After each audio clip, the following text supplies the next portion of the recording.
त्याग हो, पार्वती जैसा तप हो और नंदी जैसी प्रतीक्षा हो, तब जाकर मेरा महादेव आपको प्राप्त हो पाता है।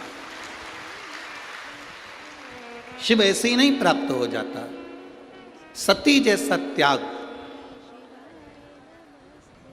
कोई कह रहा था माता सती ने अपने पति की निंदा नहीं सुनी। ना ना, शिव महापुराण की कथा में उमा खंड में लिखा गया, सती खंड में लिखा गया, सती अपने पति की निंदा नहीं सुनी। ये बात नहीं लिखा स्कंद पुराण में या शिव पुराण में। लिंग पुराण में भी यह वर्णन नहीं आया, कूर्म पुराण में भी यह वर्णन नहीं आया। शास्त्र में वर्णन आया सती अपने पति की निंदा से मतलब नहीं है। पुराण में लिखा है सती शिव की निंदा नहीं सुन सकी।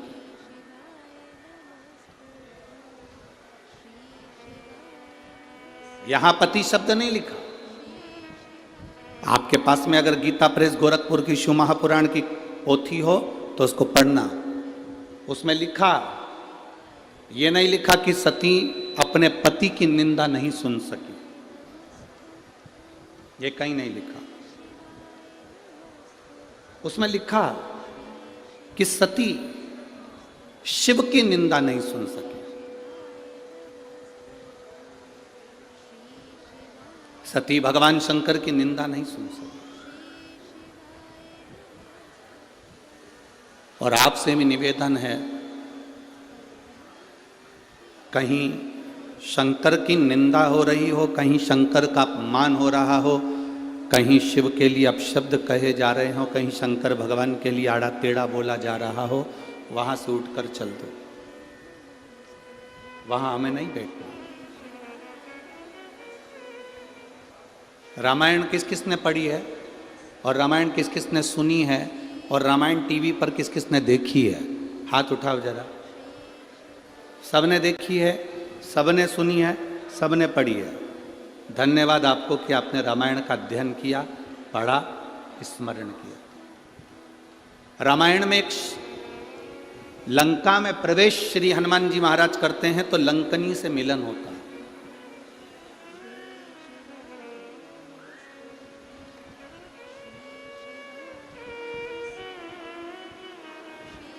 हनुमान जी महाराज जब लंका में प्रवेश कर रहे हैं तब एक स्त्री,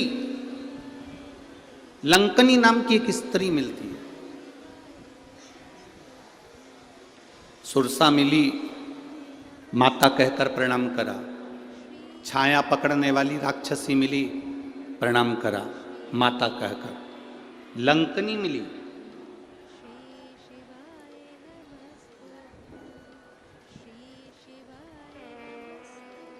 क्या हमारा शास्त्र,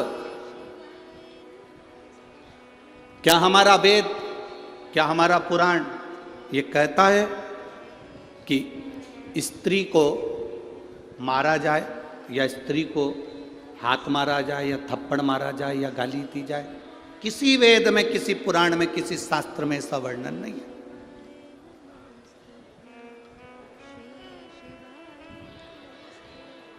जब हमारे शास्त्रों में ये वर्णन नहीं है तो फिर हनुमान जी महाराज ने लंकनी पर मुष्टिक का प्रहार क्यों किया?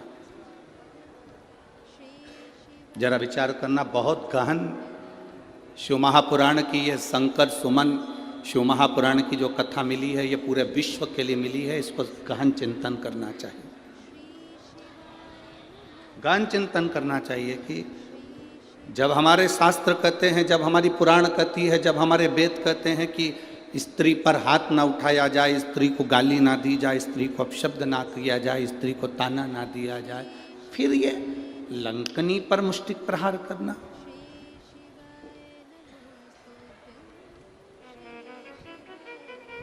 लंकनी पर मुष्टिक प्रहार। कौन है ये लंकनी? कौन है ये स्त्री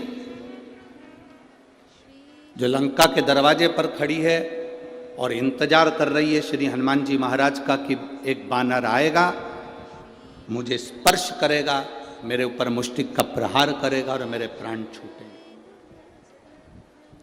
कौन है? शिव की निंदा ना करें, शंकर की निंदा ना सुने, शंकर की निंदा कहीं हो रही हो, शंकर की निंदा कहीं चल रही हो, कोई शंकर के लिए अपशब्द कह रहा हो, तो बड़े से बड़ा विद्वान भी अगर शंकर की निंदा कर रहा हो तो वहां मत बैठना। हम तो यहां तक कहेंगे, कोई विद्वान से विद्वान व्यक्ति भी अगर शंकर की निंदा कर रहा हो तो उस कथा को छोड़कर चले जाना, अपने को नहीं सुनना, शंकर की निंदा ही नहीं सुनना। कोई शिव की निंदा करता मिल जाए तो बिल्कुल मत सुनो, वहां से उठकर चले जाओ। लंकनी कौन थी? ब्रह्मलोक के प्रथम दरवाजे की द्वारपाल थी ये लंकनी। ब्रह्मलोक के प्रथम दरवाजे की द्वारपाल। ब्रह्मलोक में कितने दरवाजे हैं? 7। और ब्रह्मलोक के 7 दरवाजे में से प्रथम दरवाजे की द्वारपाल है लंकनी। इतनी सुंदर स्त्री, इतनी सुंदर, इतनी सुंदर कि देवलोक की अप्सराएं भी उसके आगे फीकी थी, उस लंकनी के आगे। इतनी सुंदर थी वो, दरवाजे पर द्वारपाली करती थी। जब माता ब्रह्माणी, ब्रह्मा जी की धर्म पत्नी कहीं जाती थी तो लंकनी उनका द्वार खोलती थी, क्योंकि 1 नंबर का दरवाजा माता ब्रह्मणी के आगमन और जाने के लिए था। ब्रह्मवैवर्त पुराण का ये चरित्र जीवन को सुख देने वाला। दरवाजा खोल देती है लंकनी। बड़ी सुंदर थी ये ब्रह्मलोक के पहले नंबर के दरवाजे की द्वारपाल, अप्सरा थी, बड़ी सुंदर। दरवाजा खोलती है, ब्रह्माणी निकल जाती है, दरवाजा बंद कर देती है, फिर आ जाती है। इसका काम था।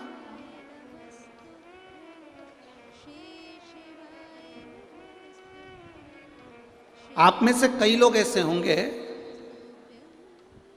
जिनको ददरुआ धाम आते हों और हनुमान जी के दर्शन करने जाते होंगे, तो कई लोग ऐसे होंगे जो पहली बार आते होंगे, उनको दरवाज़ा नहीं मालूम होगा। कल हम पुजारी जी से कह रहे थे और वो पवन जी थे, उन दोनों से कह रहे थे कि महाराज जी ने ये काम सबसे अच्छा करा कि ददरुआ धाम के इस मंदिर प्रांगण के बहुत सारे दरवाजे हैं। तो पुजारी जी कह रहे थे महाराज जी कम से कम 8 दरवाजे हैं मंदिर में प्रवेश आने जाने के। ऐसी ब्रह्मलोक में ब्रह्मा जी के प्रवेश द्वार 7, उसमें से एक द्वार पर दरवाजे पर ये सुंदर स्त्री खड़ी है, जो दरवाजा खोलती है, बंद करती है, पहरेदारी करती है, चौकीदारी करती है। अब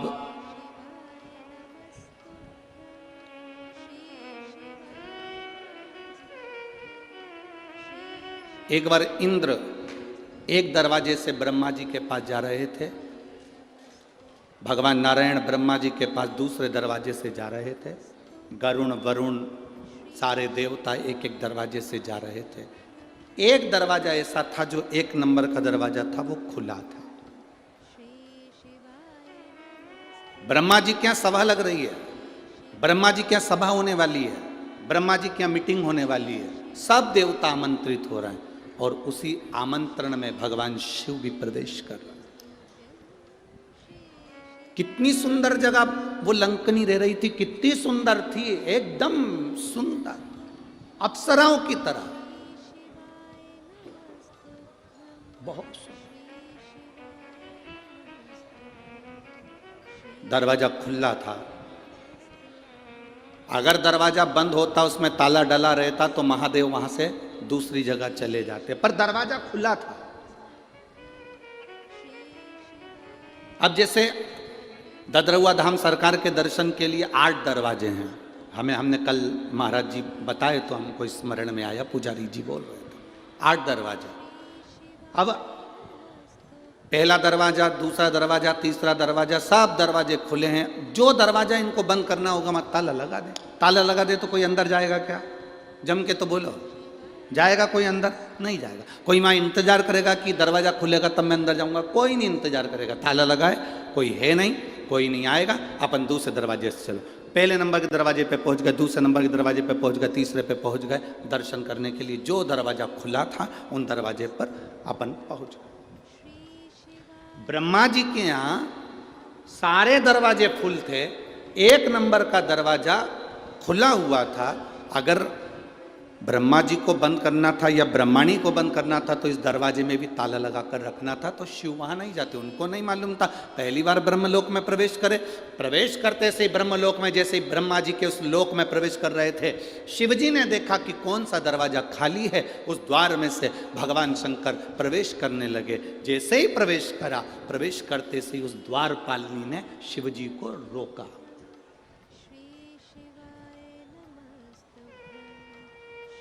वो दरवाजे पे खड़ी हुई उस लंकनी ने, उस द्वारपालिनी ने, जो सुंदर है, अति रमणीय, अति सुंदर, उसने रोक दिया।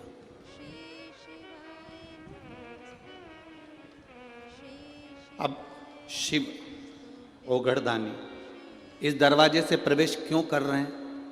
शंकर भगवान इसलिए प्रवेश करे क्योंकि इसी दरवाजे से भगवान विष्णु भी गए थे, इसी दरवाजे से इंद्र भी गए थे, इसी दरवाजे से कुबेर भी गए थे। तब इस सुंदर स्त्री ने उनको नहीं रोका। पर जैसे ही देवाधिदेव महादेव दरवाजे पर आए, आते से ही उस सुंदर स्त्री ने महादेव को साधारण सा पुरुष जाना और आवाज लगा कर कहा, ए बाबा, आवाज लगा कर कहा, ए बाबा। ये भस्म रमाकर, गले में सांप पटक कर, जटा बांध कर, त्रिपुंड लगाकर, रुद्राक्ष पहनकर कहां अंदर जा रहे हो?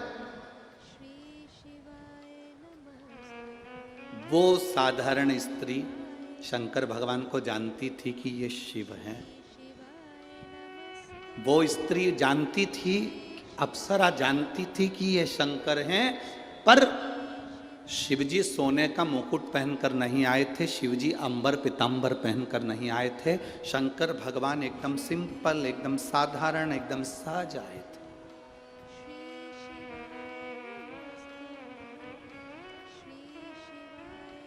अब यहाँ जितने संत बैठे हैं, आप इनका दर्शन कर रहे हो। और भी संत आए, उनका कभी दर्शन करिए। और भी संत आए, उनका दर्शन करिए। जितने उधर बैठे हैं, उन संतों का भी दर्शन करिए। और भी कुंभ के मेले में जाने के बाद में आप कुंभ के मेले में दर्शन करिए संतों का।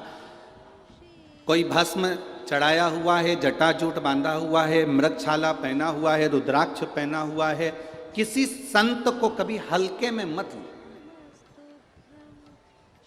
हमने कह दिया ये बड़े हैं, वो छोटे हैं, ये बड़ा है, वो छोटा, ना ना ना ना, ये हमारी दृष्टि है कि हम बड़ा छोटा करते हैं।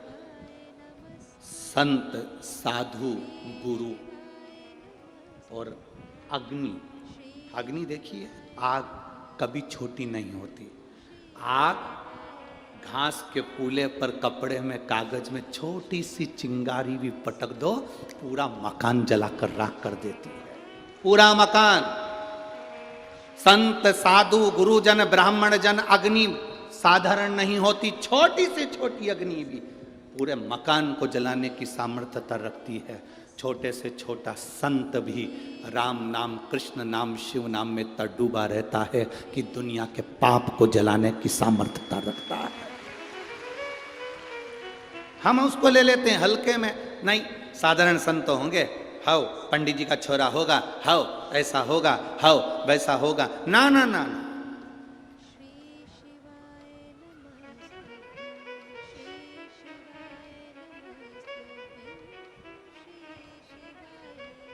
स्त्री को हल्के में ले लेना, पर उसके मांग के सिंदूर को हल्के में मत लेना।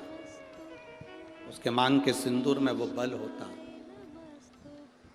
महाराज, जब स्त्री हाथ में सिंदूरा लेती है ना, आपके इधर कैसे सिंदूर लगाते हैं हमको तो नहीं मालूम, पर सुहागन स्त्री जिसकी शादी हो गई, वो स्त्री जब अपने हाथ में सिंदूरा लेती है, स्त्री कभी भी सिंदूर जब लगाती है तो सिंदूर की डब्बी को कहीं रखकर नहीं लगाती, हमेशा याद रखो।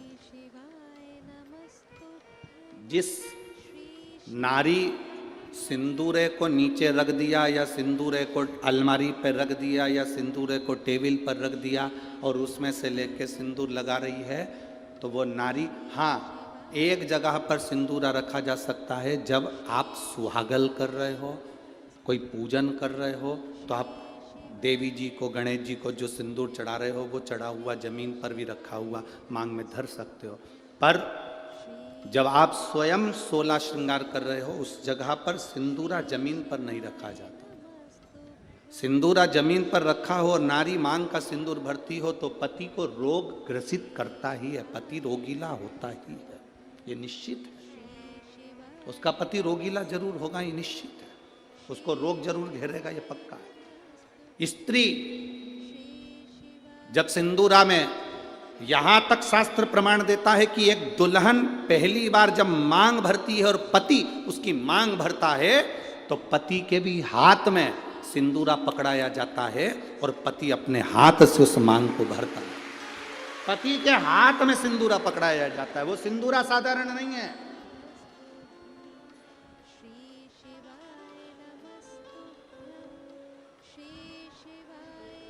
आप में से कोई ऐसी आलसन हो सकती हैं, कोई ना कोई ऐसे आलसी हो सकते हैं कि ड्रॉज खोली, उसमें रखा था, उसी में से निकाल के और भर ली और उसी में रख दिया। ऐसी कहीं कहीं की मिस इंडिया हो सकती है, ऐसी कहीं कहीं की। पर मेरा विश्वास कहता है भिंड जिले की तो नहीं कह सकता कि ऐसी होगी। भिंड जिले की जितनी होंगी हाथ में सिंदूरा लेकर सिर पर मांग भरने वाली ही होगी। सिंदूरा हाथ में लेकर, तो स्त्री को हल्के में ले लो पर उसके सिंदूर को हल्के में नहीं ले सकते। सिंदूर में वो बल होता।